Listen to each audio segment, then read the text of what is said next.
திருவாய்மொழியில் ஆழ்வாரின் உள்ள பயணம். ஏக்கம் முதல் பரமானந்தம் வரை. கண்குளிரக் காணாத ஏக்கத்தில் கூறிய அன்னிக்கும் ஆழ்வாரின் 10. பகுதி 1, பிரிவு 2.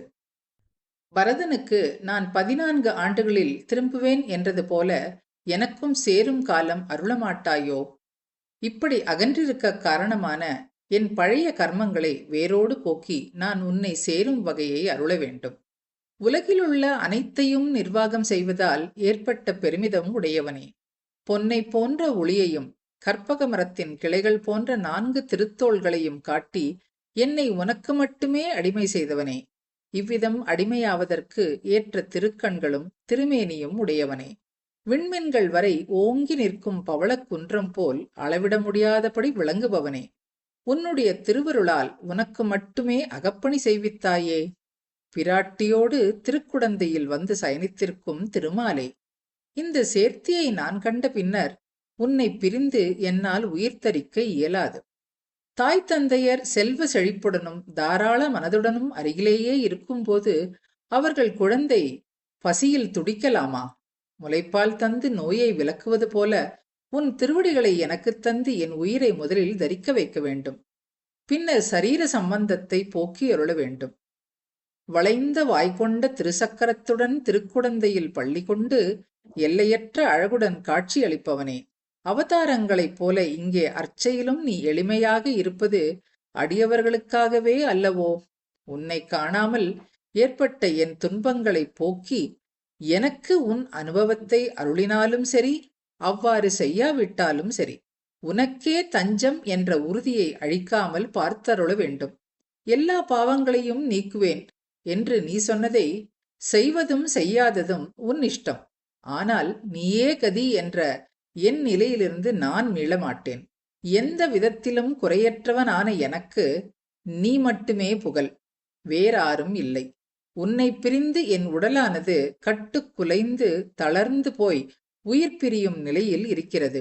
உன்னை காணும் ஆசை நிறைவேறாவிட்டாலும் உன் திருவடிகளை நான் பிடித்த பிடிப்பானது பிரியாமல் இருக்க அனுமதிக்க வேண்டும்.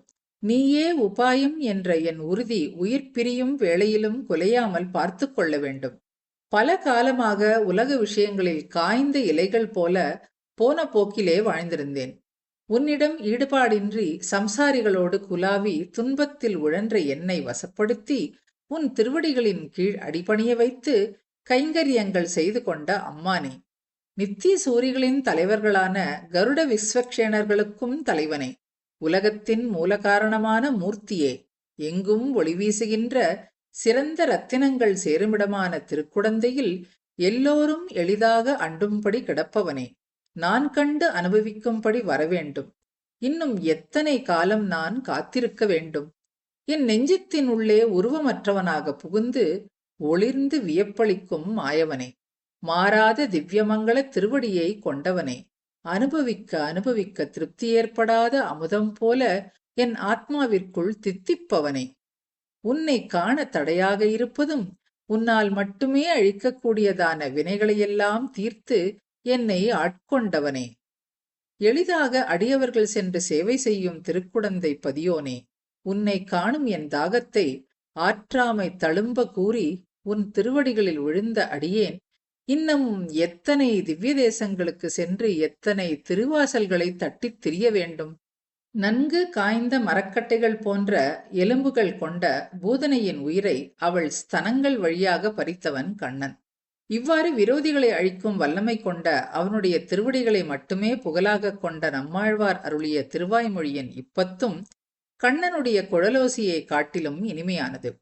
இப்படியான பெருமை வாய்ந்த இப்பதிகத்தை தமது அறியாமை போகும்படி கற்பவர் தேவலோக பெண்களுக்கு மன்மதன் போல ஸ்ரீ வைஷ்ணவர்களுக்கு இனிமையாக இருப்பர் என்று தலை கட்டி பலன் அருள்கிறார் ஆழ்வார். பதிகத்தின் பெருமை. இன்று 4000 திவ்ய பிரபந்தம் நம்மிடம் இருப்பதற்கு காரணமே திருவாய்மொழியின் இப்பதிகம்தான். 4000 திவ்ய பிரபந்தம் மறைந்து போயிருந்த அக்காலத்தில் ஆச்சாரியர் நாதமுனிகள் பல திவ்ய தேசங்களை மங்களாசாசனம் செய்துவிட்டு காட்டுமன்னார் கோவிலுக்கு சேவிக்க வந்திருந்தார். அப்போது மேல்நாட்டிலிருந்து வந்திருந்த அடியவர்கள் சிலர் திருவாய்மொழியில் இந்த பதிகத்தை தாளத்துடன் சேவித்தனர். நம்மாழ்வாரின் தமிழ் புலமையையும் பாசுரத்தில் பொதிந்திருந்த சித்தாந்த ரகசியங்களையும் கேட்டு வியந்த நாதமுனிகள் அதன் கடைசி பாசுரத்தில் உள்ள 1000ல் 10 என்ற சொற்களால் இந்த பிரபந்தம் 1000 பாசுரங்களை கொண்டது என்று உணர்ந்து மீதி பதிகங்களையும் சேவிக்கச் சொன்னார். ஆனால் அவ்வடியவர்கள் தங்களுக்கு 10 மட்டுமே தெரியும் என்றனர். அக்கடைசி பாசுரத்தில் குருகூர் சடகோபன் என்று உள்ளதால் திருக்குருகூர் சென்று விசாரித்தார். அங்கு வாழ்ந்து வந்த நம்மாழ்வாரின் முதல் சிஷ்யரான மதுரகவிகளின் சந்ததியினர் தம்மிடம் இருந்த கண்ணினுன் சிறுத்தாம்பு பிரபந்தத்தை அவரிடம் கொடுத்து அதை 12000 முறை சேவிக்க சொல்ல அவரும் அவ்வாறே செய்தார். மனமுவந்த நம்மாழ்வார் அவர் முன் தோன்றி 4000ஐயும் அளித்தார். ஆகவே இப்பதிகம் இல்லை என்றால் 4000ம் நமக்கு கிடைக்காமல் போயிருக்கும். முமுக்ஷு என்று அழைக்கப்படுபவர்களான முக்தியில் வேட்கை உள்ளவர்களுக்கு சரணாகதி கை கொடுக்கும் என்று நம்மாழ்வார் ஆணித்தரமாக திருவாய்மொழியில் அருள்கிறார். நோற்ற 4 எனப்படும் 4 திருவாய்மொழிகளான நோற்ற, ஆறாவமுதே, மானே மற்றும் பிறந்தவாறும் ஆகிய பதிகங்களில் முறையே வானமாமலை பெருமானிடத்தில், திருக்குடந்தை ஆறாவமுதனிடத்தில், திருவல்லவாழ் பிரானிடத்தில் அவதாரங்களில் நம்மாழ்வார் சரணாகதி செய்கிறார். ஆனாலும் நம்மாழ்வாரின் பக்தியை வேறுபடுத்தி காட்டவும் இவர் சொற்கள் மூலம் நாட்டை திருத்தவும் எண்ணி எம்பெருமான் முகம் காட்டாது இருக்கவே அகலகில்லேன் பாசுரத்தில் பெரிய பிராட்டியை முன்னிட்டு திருவேங்கடமுடையானது திருவடிகளிலே சரணம் புகுந்தார். 3ஆம் பாசுரத்தின் என்னான் செய்கேன் என்றதற்கு ஸ்ரீவச்சன பூஷணத்தில் என்னான் செய்கேன் என்ற இடத்தில் இம்மூன்றும் உண்டு என்பதற்கு மணவாள மாமுனிகள் வியாக்கியானம் விசேஷம்.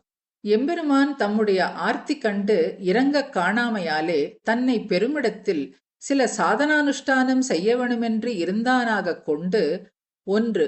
உபாயாந்திர அனுஷ்டானத்திற்கு யோக்கியதையில்லாதபடி அஞ்ஞனான நான் என் செய்கேன். 2. ஞானம் தந்தோமே எனில் நீ தந்த ஞானத்தாலே சொரூப பாரதந்திரியத்தை உணர்ந்து சாதனானுஷ்டானம் அப்பிராப்தம் என்றிருக்கிற நான் என் செய்கேன். 3. சொரூபத்திற்கு சேராதாகிலும் உன்னை பெறலாமையாகில் அது தன்னை அனுஷ்டிக்கலாமிரே ஞான மாத்திரத்தை தந்தையாகில் பக்தி ரூபாஞானத்தை தருகையாலே ஒன்றையும் அடைவுபட அனுஷ்டிக்க க்ஷமனல்லாதபடி பக்தி பிரவச்சனான நான் என் செய்கேன் என்று இம்மூன்றும் ஆழ்வாருக்கு விவக்ஷிதம். 9ஆம் பாசுரத்தில் ஆழ்வார் எம்பெருமானிடத்தில் கொண்ட அன்பானது எம்பெருமானின் அருளாலேயே ஏற்பட்டது. எம்பெருமானின் அனுகிரகம் இல்லாமல் நம்மால் அவனிடம் அன்பும் கொள்ள முடியாது என்ற சித்தாந்த கருத்தை இது கூறுகிறது. ஐதீகங்களும் உரையாடல்களும். வைணவ உரைகளுக்கு பல தனி சிறப்புகள் இருக்கின்றன. அவ்வுரைகளில் வைணவ ஆச்சாரியர்களின் பெயர்களும் அவர்கள் சம்பந்தப்பட்ட நிகழ்ச்சிகளும் உரையாடல்களும் இடம்பெற செய்துள்ளது ஒரு சிறந்த யுக்தி. இந்த ஐதீகங்கள் மூலம் ஆச்சாரியர்களை பற்றி நாம் ஆழமாக தெரிந்து கொள்ளலாம். அவர்களின் உரையாடல்கள் மூலம் நாம் சித்தாந்தத்தை பற்றியும் தெரிந்து கொள்ளலாம். முதல் பாசுரத்தில் திருக்குடந்தை எம்பெருமானை ஆறாவமுதே என்று அழைக்கிறார் ஆழ்வார். இதைத் தொடர்ந்து ஒரு ஐதீகம் கூறப்படுகிறது. வடதேசத்தில் வாழ்ந்த லோகசாரங்கம் முனிகள் என்பவரை தென்தேசத்திலிருந்து வந்த ஒருவர் சந்தித்தார். தென்திசையில் என்ன செய்தி என்ற முனிகள் கேட்க அவர் தமிழகத்தில் திருவாய்மொழி என்றொரு பிரபந்தம் அவதரித்துள்ளது, எல்லோரும் நம்மாழ்வாரின் இவ்வருளிச் செயலை மிகவும் கொண்டாடுகிறார்கள் என்று பதிலளித்தார். அதிலே உனக்கு தெரிந்ததை கூறு என்றார் அவர். ஆறாவமுதே என்கிற ஒன்று மட்டுமே தெரியும் என்றான் அவன். நாராயணனுக்கு பல திருநாமங்கள் இருக்கும் போதும் இப்படியும் ஒரு அழகான திருநாமம் உருவானதே, இது உருவான இடத்தை நான் தரிசிக்க வேண்டும் என்று முனிகள் உடனே தமிழகத்திற்கு புறப்பட்டாராம். 4ஆம் பாசுரத்தில் ஆகாசத்தை நோக்கி அழுவன் தொழுவனே என்று ஆழ்வார் அருளியதற்கு ஆண்டான் அருளிச் செய்த நிர்வாகம் ஒன்று எடுத்துக்காட்டப்படுகிறது. உன்னை காண வேண்டுமென்ற ஆவலுடன் நான் பற்றுக்கோடு எதுவும் இல்லாத நிலையை பார்த்து அழுவன் என்கிறார் ஆழ்வார். ஆகாயம் என்பது பற்றுக்கோடு எதுவுமில்லாத வெற்றிடம் என்பதை கருத்தில் கொண்டு தரப்பட்ட விளக்கம் இதுவாகும். 9ஆம் பாசுரத்தில் செழுமாமணிகள் சேரும் திருக்குடந்தை என்று ஆழ்வார் அருளியதற்கு ஆச்சாரியர்கள் தரும் நிர்வாகம் ஆறாவமுதாழ்வார், திருமிழிசைபிரான் போன்ற அரிய மாணிக்கங்கள் சேரும் திருக்குடந்தை என்பதாகும். ஆழ்வாரின் உள்ள பயணம் தொடரும். தொடர்ந்து அனுபவிப்போம்.